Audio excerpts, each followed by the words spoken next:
Hi everyone. This is an update about my ebook and my YouTube channel.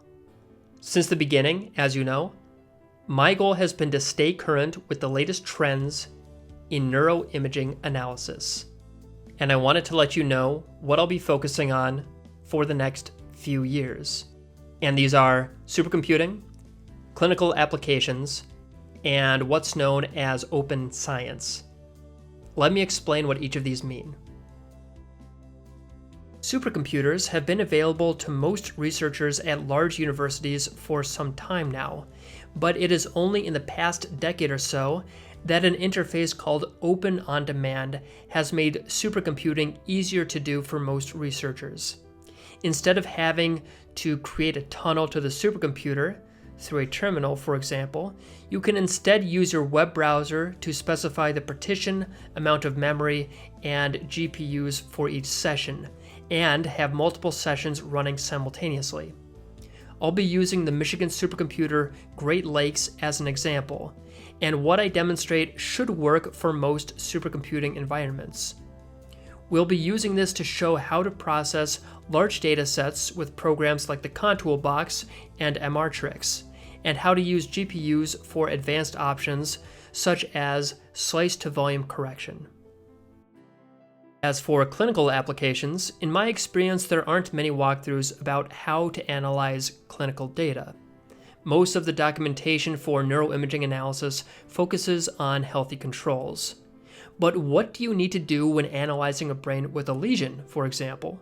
Or what should you keep in mind when analyzing a population that has Alzheimer's? My plan is to create a set of tutorials that focus on different scenarios a clinical researcher will probably find themselves in at some point. This will also include examples of how to analyze longitudinal data, which is a popular design for clinical studies. Lastly, open science has been becoming more and more popular, and it's necessary to teach researchers what it is and how to do it. I will focus on methods that standardize preprocessing, such as fMRI prep, and use it with open access datasets such as the Human Connectome Project and the ADNI database. Along the way, we will learn how to pre-register studies, learn some of the best practices for reducing false positives, and how to ameliorate the reproducibility problem. I'll also be providing closed captions whenever possible in order to make it more accessible to those with hearing issues. Finally, I want to let everyone know that I provide workshops on a variety of topics, from teaching newcomers the basics of fMRI analysis to more advanced topics such as connectivity analysis.